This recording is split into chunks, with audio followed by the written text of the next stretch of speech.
Hello, welcome back to Unraveling Politics, a weekly political news podcast. Thank you once again for joining me. Let's get straight into the news. So we have talked a lot about Trump and what his party are doing, but what about the Democrats, who are mostly leaderless? A flaw in our system, as opposed to a parliamentary democracy where there's always a leader of a political party at any given time, is that there is no leader of the party in this country. For example, up in Canada, which I will talk about Canada's new prime minister later, each of the political parties has a leader. For example, until last week, the leader of the Liberal Party was Justin Trudeau. His status as Liberal leader is different from the office that he held as Prime Minister. Even the opposition Conservatives, they have a leader, Pierre Poilievre. What does this mean for us in America? Well, there's no leader of the Democratic Party. Nobody officially holds this title. It's safe to say Trump is the leader of the Republican Party, but that's only because he's president, not because he's in that specific position, if that makes any sense. Kamala was the leader of the Democratic Party, in a sense, but that ended when she lost the election. Biden was the leader of the Democratic Party until he bowed out of the race in July. So that is to say, Democrats don't really have a leader, and they won't until the primary process in 2028 wraps up, sometime in late spring or early summer, depending on how quick it is. The consequences of not having a leader means there's no central message or direction the party is moving in. The best leader-type figure are the Democrats' leaders in the House and the Senate, which are offices that they actually hold. Hakeem Jeffries is the House Minority Leader, a position he's held since 2023. Chuck Schumer is the Senate Minority Leader, a position he took over in just earlier this year, but he's led the Democrats in the Senate since 2017. Hakeem Jeffries is still very new, so he has a lot of goodwill left within him. Schumer, however, is not a new politician. I get a feel that there will be a move to oust him in just a few years. I think his tenure is safe for now, but maybe not for long. Why do I think this? Well, the government was supposed to shut down on Friday, March 14th. Schumer and the Democrats had the power to shut the government down because Republicans needed their votes to pass a bill that the House had already passed. The House passed it, and they went home for 2 weeks. So there were two options: pass the bill or shut down the government. Schumer at first said he wouldn't vote for it, and it looked like we were going to head for a government shutdown. The reason I didn't make a video at the time was because I had a feeling that something was going to change, and something did change. He reversed course and said he would vote for it. His caucus was furious. Republicans, including Trump, must have been pissing themselves laughing because their plan worked brilliantly. They laid a trap and Democrats walked right into it, including their leader. The bill passed procedurally 62-38, with the vast majority of Democrats voting against it. Since the caucus is out of line with the leadership, that's usually a bad sign. Any leader doesn't just tell the people what to do, it listens to the mood of its members. To be clear, this was not a compromise. I'm okay with compromises. In fact, I even encourage it. Instead, this was completely caving with no concessions whatsoever. Democrats pulled 0 wins from this. In short, the bill basically just extends government funding at Biden-era levels. It was passed in 2024 until September, with a few extra things in there for defense and border security. Democrats got no policy wins from this. Why did Schumer cave? Well, presumably he didn't want it to be labeled a Schumer shutdown.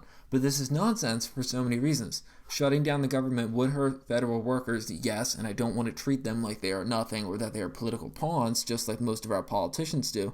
But I do want to say that if there's a government shutdown, Democrats could point to the chaos that ensues and tell Americans this is what Elon Musk and Donald Trump want: a gutted government. Don't like what's going on? Tell them to stop in 2026. It's really that simple. But instead, he gave them cover. This was the only negotiating stick that Democrats had for most of this year. The Republicans can pass pretty much the rest of their agenda without Democrat support, such as immigration reform and tax cuts.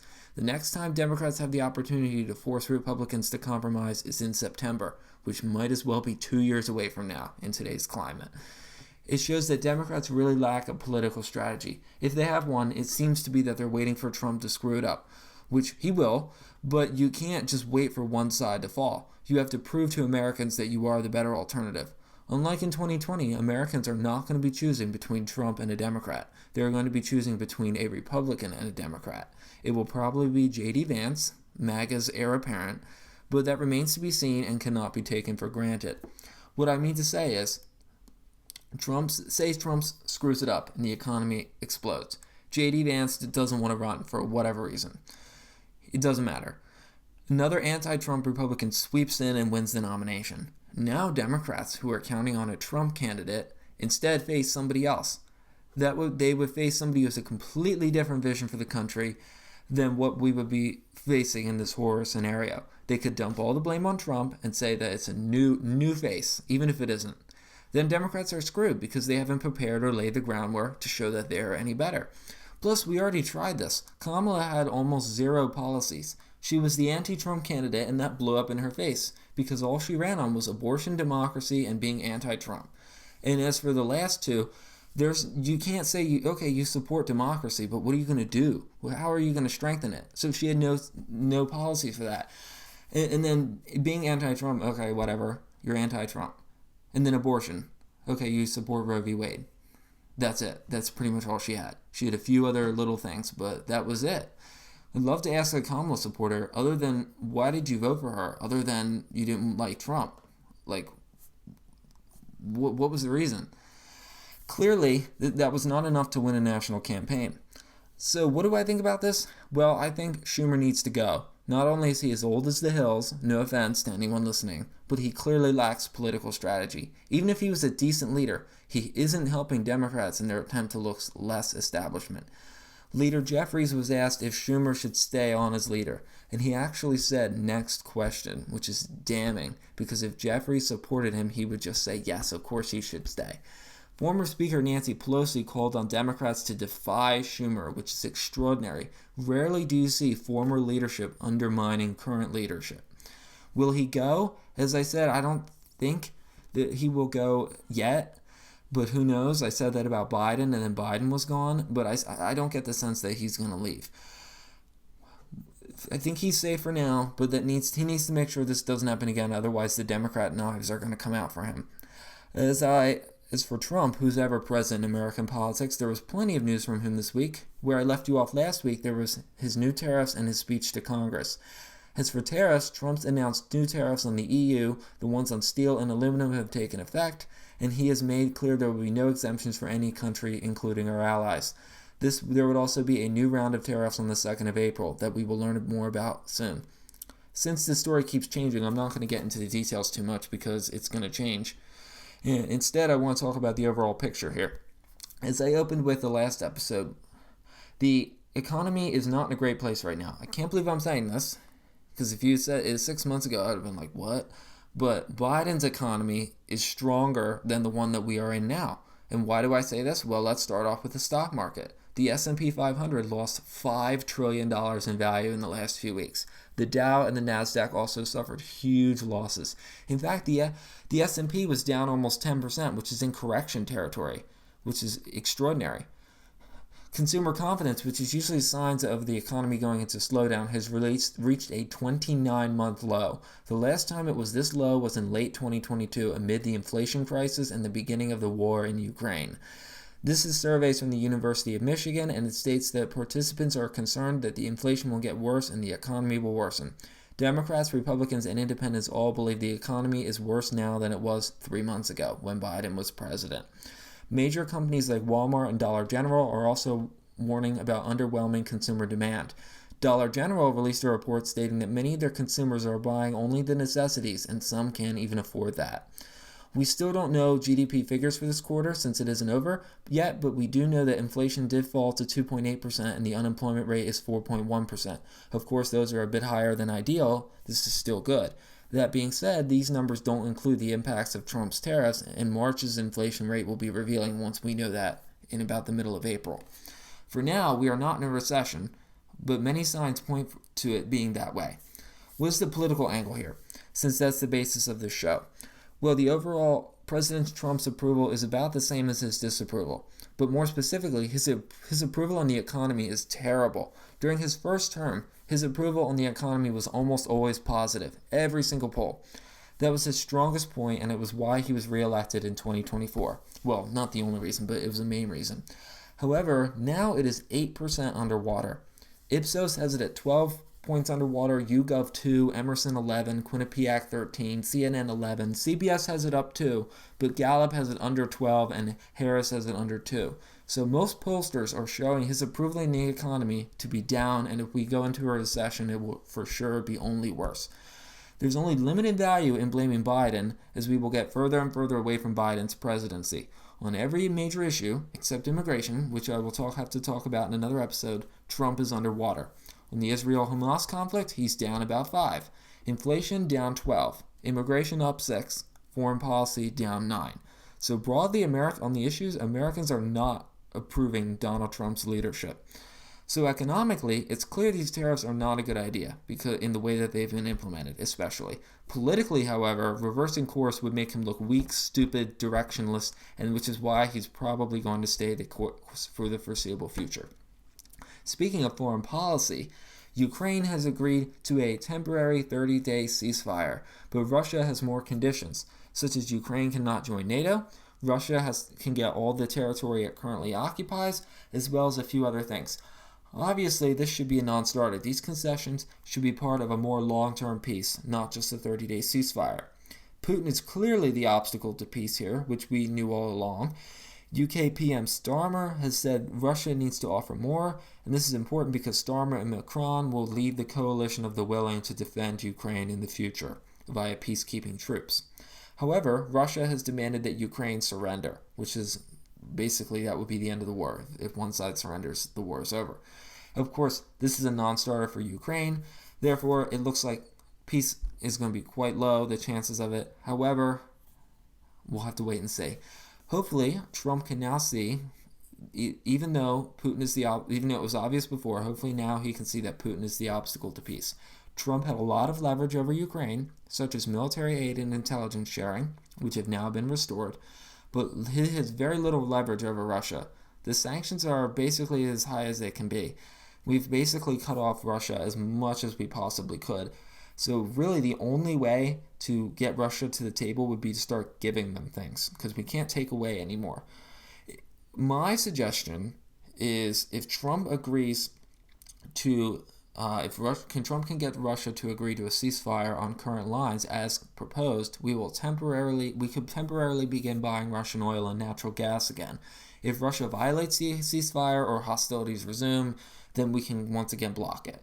This isn't foolproof since Russian oil is already on the market, but it's being sold at an extreme discount. So if we offer to buy it at regular price, then maybe it will be, maybe that's something that they will be open to. But this could get Russia to the negotiating table, and it could also bring down global oil prices a little bit as it would cool inflation. Will he do that? Maybe, I don't know, but that is just something a college junior, aka me, has come up with. It's been 55 days since the self-imposed deadline of Trump ending the war has expired. Now he's saying that was sarcastic. This was obviously never going to happen, but still. As I said before, he overpromised and now he's under-delivering. The question is, will Trump pressure Putin like he pressured Zelensky? It remains to be seen. Trump has never ever won any concessions from Russia before, and I don't see him starting now. Lastly, I want to talk about Canada and their new leadership. I'd like to do my own show on Canada, my own episode about it on Canada at some point, but for now, this is going to have to do. There is a new prime minister. As I predicted, it would be Mark Carney.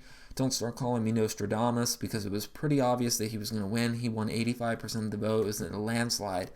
And even though he's the most dull person that I've ever seen, and that's by Canadian standards, no offense Canadians, he doesn't speak well. He's another white man, so that's so much for progressive change, and he's the Trudeau continuity candidate.